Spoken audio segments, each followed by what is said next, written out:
شام کے اس پہر بھی اڈیالہ جیل میں القادر ٹرسٹ کیس کا مقدمہ سنا جا رہا ہے۔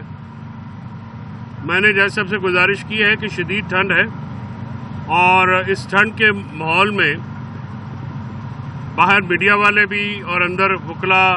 سائلین بھی، کیونکہ بہت یخ بستہ کمرہ ہے جس میں یہ پروسیڈنگز ہوتی ہیں، بہت بڑا کمرہ ہے، تو میں نے ان سے ریکویسٹ کی ہے کہ آج آپ کو اتنی جلدی کیا ہے کہ اگر آپ اس کو 2-3 دن جو ہے آگے کر لیں اور معاملہ جو ہے اس کو سن کے آرگومنٹ سن کے بعد میں فیصلہ کر لیجیے گا۔ لیکن وہ بضد ہیں۔ القادر ٹرسٹ کیس ہے کیا، میں مختصراً آپ کو یہ بتانا چاہتا ہوں۔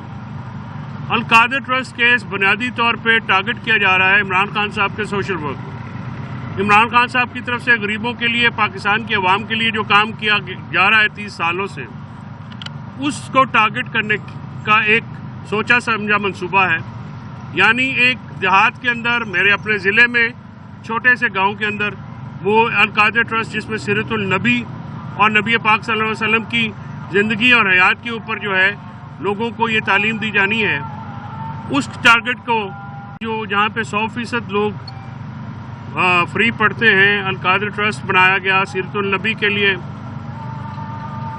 اور سنت نبوی کے لیے، جو تعلیم ہے عام لوگوں کو، عوام کو حضرت محمد صلی اللہ علیہ وسلم کی سیرت کے بارے میں، زندگی کے بارے میں جو تعلیمات کے لیے، اس کے اوپر جو ہے یہ ایک فرضی کیس کھڑا گیا، اور اس پہ جو الزامات ہیں ان کا بنیادی مقصد پاکستان میں ہونے والے جو فلاحی کام ہیں ان کو ٹارگٹ کرنا ہے۔ یعنی اس کا یہ مطلب ہے کہ اگر القادر ٹرسٹ کیس میں سزا سنائی جاتی ہے تو شوکت خانم کینسر ہاسپٹل لاہور، جس کا 9 ارب روپے کا سالانہ جو خرچہ ہے، جو کہ نقصان ہوتا ہے، ڈیفیسٹ میں ہوتا ہے، وہ عمران خان صاحب اپنی اس کی ذات کی وجہ سے فنڈنگ ہوتی ہے اوورسیز کی طرف سے، جس میں وہ پورا ہوتا ہے۔ اس طرح شوکت خانم پشار ہے اور اب انڈر کنسٹرکشن جو کراچی والا ہے، اس کے اوپر آپ جو ہیں یہ قدغن لگا رہے ہیں۔ اسی طرح نمل کا جو پروجیکٹ ہے، جس کے لیے جو انٹرنیشنل ڈونرز ہیں وہ عمران خان صاحب کی ذات پہ کرتے ہوئے جو ہے یہ اس کو ڈونیشن دیتے ہیں، اور یہ کہنا کہ ایک پرائم منسٹر جو ہے وہ فلاحی کام نہیں کر سکتا، حالانکہ کسی بھی جو وزیر اعظم ہے ان کا بنیادی کام عوام کی فلاح ہوتا ہے۔ تو یہ اس کے لیے جو ہے رکھا گیا 190 ملین پاؤنڈ کا جو یہ القادر ٹرسٹ کا یہ کیس بنایا گیا ہے۔ بنیادی طور پہ اس کو برطانیہ میں نیشنل کرائم ایجنسی نے اس لیے اس کو تفتیش کی کہ نواز شریف کے صاحبزادے حسن نواز نے 9 ارب کی پراپرٹی 18 ارب روپے میں بیچی، تو انہوں نے کہا کہ یہ سسپیشیس ٹرانزیکشن ہے، اتنی مہنگی پراپرٹی کیسے بکی، اور علی ریاض صاحب نے یہ چیز خریدی۔ اس کے بعد بلاول ہاؤس میں زرداری صاحب نے، جو بلاول ہاؤس لاہور ہے، وہ 5 بلین روپیز کا 5 ارب روپے کا بنایا گیا جب وہ صدر تھے۔ تو یہ جو القادر ٹرسٹ ہے یہ تو غریبوں کے لیے بنایا گیا، یہ تو کسی کی ذات کے لیے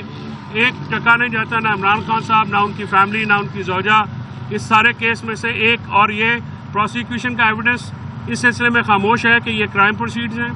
یا اس میں سے 1 ٹکا بھی بینیفٹ لیا گیا۔ الٹا یہ کہ یہ پیسے جب پاکستان میں آئے تو اس کے اوپر تقریباً 24 ارب روپے کے قریب جو ہے منافع بھی سپریم کورٹ کے جب اکاؤنٹ میں تھا وہ بنایا گیا ہے، اور اب وہ منافع سمیت وہ تمام پیسے حکومت کے اکاؤنٹ میں، یعنی واحد کیس ہے جس میں 1 ٹکے کا نقصان نہیں ہے، لیکن یہ نیب کا کیس بنایا گیا ہے، اور ایک مضحکہ خیز بنیادوں کے اوپر یہ کیس بنایا گیا ہے۔ تو یہ کیس کی صورتحال ہے کہ، اور جس طرح سے پروسیکیوشن کی گئی ہے، جس طرح سے پروسیڈنگ جاری ہیں، مجھے اس میں کوئی حیرانگی کی بات نہیں ہوگی کہ اگر وہ باقی اتنے زیادہ جعلی کیسز کے ذریعے عمران خان صاحب کو سزا سنا دیں گے تو اس میں مجھے حیرانگی نہیں ہوگی۔ اس کے ساتھ ساتھ سول ڈس اوبیڈینس یعنی سول نافرمانی کی جو کال ہے، وہ عمران خان صاحب نے آج اس پہ بات کرتے ہوئے کہا ہے کہ سنڈے تک اگر ہمارے 2 جائز مطالبات جو ہیں حکومت اگر ان کو تسلیم نہیں کرتی یا ان پہ بات نہیں کرتی تو پھر ہم سنڈے کو یہ جو ہے ہماری موومنٹ شروع ہو جائے گی سول ڈس اوبیڈینس کی۔ یا تو حکومت ہمارے ساتھ مذاکرات کرے یا ہمیں کنونس کر لے پاکستان تحریک انصاف کو کہ وہ ان 2 معاملات کے اوپر مذاکرات کیوں نہیں ہو سکتے، کیونکہ 9 مئی 26 نومبر کے لیے جوڈیشل کمیشن ایک جائز مطالبہ ہے، اور اسیران کی رہائی جن کو 9 مئی کے جھوٹے کیسز میں جو ہے 1.5 سال سے پابند سلاسل رکھا گیا ہے، ان اسیران کو جو سیاسی اسیران ہیں ان کو رہا کرنا یہ جائز مطالبات ہے۔ تو خان صاحب نے آج یہ بات کرتے ہوئے یہ کہا ہے کہ یا تو آپ ہمیں کنونس کر لیں کہ ان کے اوپر بات نہیں ہو سکتی، کوئی کاؤنٹر ایجنڈا ہے تو وہ بھی لے آئیں تاکہ مذاکرات کر سکیں، اور اگر آپ نہیں کرتے تو پھر ظاہر ہے ہمیں جو مجبوری، کل بھی ہم نے 7 نکات بیان کیے کہ ان کی بنیاد کے اوپر جو ہے یہ سول ڈس اوبیڈینس کی طرف جو ہے جانا پڑا ہے، وہ ہم نہیں چاہتے، لیکن حکومت جو ہے وہ بضد ہے کہ وہ جس طرح سے 71 میں عوامی لیگ کے ساتھ ایک سلوک کیا گیا، آج پی ٹی آئی کے ساتھ وہ سلوک کیا جا رہا ہے، اور پی ٹی آئی کی جائز مطالبات کو جس میں جو ہے لوگوں کی شہادتوں کا، وراثت کے شہریوں کا، 79 پرامن شہریوں کو جو گولیاں ماری گئی ہیں اس کی تحقیقات، اور 9 مئی کو جو معاملات کیے گئے ان کی تحقیقات، صاف شفاف تحقیقات کا مطالبہ ہے، اور ہمارے قیدیوں کی رہائی کا جو مطالبہ ہے، یہ دونوں مطالبات ایک جائز مطالبات ہیں، اور پاکستان تحریک انصاف کی طرف سے 2 نکاتی ایجنڈا ہے۔ حکومت آج بھی اس سے جو ہے وہ بھاگ رہی ہے، اور اگر حکومت جو اس بات پہ مذاق اڑایا گیا، مذاکرات کی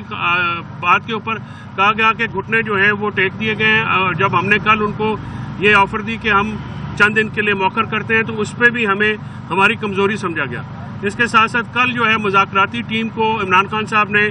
آج جیل اتھارٹیز کو یہ نام دے دیے ہیں کہ جو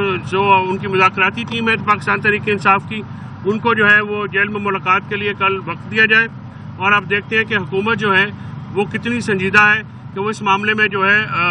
کیا اجازت دیتی ہے مذاکراتی ٹیم کو ملنے کی کہ نہیں دیتی، جس کا مجھے خدشہ ہے کہ وہ اس سلسلے میں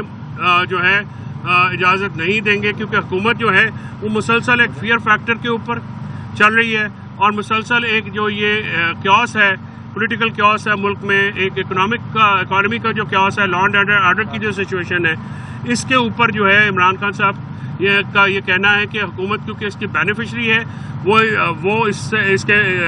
عدم استحکام جو اس وقت ملک میں ہے اس کا فائدہ براہ راست ان کو ہے، لہٰذا وہ ٹمپریچر ڈاؤن نہیں ہونے دیتے، اور اسی وجہ سے وہ مذاکرات سے کتراتے ہیں اور ہیلے بہانے کر رہے ہیں۔ پاکستان تحریک انصاف کی مذاکرات کی آفر بالکل برقرار ہے، اور اس کے ساتھ ساتھ جو سول جو ڈس اوبیڈینس ہے اس کی کال جو ہے نیکسٹ سنڈے تک اگر کوئی مذاکرات پہ پیش رفت نہیں ہوتی تو پھر وہ اپیل جو ہے اوورسیز پاکستانیز کے پاس چلی جائے گی، اور یہ موومنٹ جو ہے اس کا آغاز کر دیا جائے گا، جس سے حکومت کو بہت زیادہ نقصان ہوگا، کیونکہ جب یہ ہماری حکومت گرائی گئی تھی پی ٹی آئی کی نو کانفیڈنس موشن کے ذریعے جنرل باجوہ نے، تو ملک کو اس وقت سے لے کے اب تک 42 ارب روپے کا جو ہے نقصان پہنچایا گیا، اور پاکستان جیسا ملک جو ہے وہ اس چیز سے ریکور نہیں ہو سکتا، اور ملک میں حکومت جو یہ کہہ رہی ہے کہ سول ڈس اوبیڈینس کی موومنٹ کے اوپر کرٹیسزم ہو رہا ہے کہ جی یہ ملک سے سنسیئر نہیں ہے، ملک کو اس سے خطرہ ہے، تو آپ نے جو آئی ٹی انڈسٹری کے ساتھ کیا، جو آپ نے ملک کے دوسرے بزنسز کے ساتھ کیا، جی ڈی پی اور جو گروتھ ہو رہی تھی اس کے ساتھ آپ نے کیا، تو یہ ایک ہیلے بہانے ہیں مذاکرات سے راہ فرار کے، اس کے علاوہ یہ کوئی نہیں ہے، اس کا کوئی جواز نہیں ہے۔ تو یہ آج کی ڈیولپمنٹ تھی جو آپ کے سامنے جو ہے میں نے رکھ دی ہیں، اور انشاءاللہ اس کے اوپر مزید بات چیت ہوتی رہے۔ دیکھیے جی، سماعت تو ٹیکنیکلی یہ 3:30 بجے کے بعد کوئی ٹائم نہیں ہوتا، نہیں چلنی چاہیے، اور اس کا کوئی نوٹیفیکیشن بھی نہیں ہے، لیکن جیسا بضد ہے ایسا لگتا ہے کہ وہ کسی دباؤ میں ہیں، یا کوئی عدالتیں ساری دباؤ میں ہیں۔ 26ویں ترمیم کے بعد عدلیہ کا ادارہ جو ہے وہ ویسے ہی اڑا کے رکھ دیا گیا ہے، اس میں کوئی ایسا کام نہیں ہے۔ میں نے تو یہ کہا ہے سب چیف جسٹس صاحبان کو، ججز صاحبان کو، جو ایڈمنسٹریٹو کورٹس ہیں، کہ بس ان کے اب کیمروں کے باہر نیم پلیٹس لگ گئی ہیں، تختیاں لگی ہوئی ہیں چیف جسٹس کی، اس کے علاوہ کچھ نہیں رہ گیا ہے۔ عدلیہ کا نظام جو ہے، عدل کا نظام پاکستان میں ایک سوچے سمجھے منصوبے کے ذریعے اس کو جو ہے وہ تباہ کیا گیا ہے، تاکہ لوگ جو ہیں اس پہ کوئی کام نہ کر سکے۔ تو یہ معاملہ جو ہے 26ویں آئینی ترمیم نے پاکستان میں جمہوریت، عدلیہ اور میڈیا کا گلا جو ہے وہ گھونٹا۔ اس سخت ٹھنڈ میں آپ سب کی کوریج کا، یہاں پہ پریزنس کا میں بہت شکریہ ادا کرتا ہوں۔ اچھا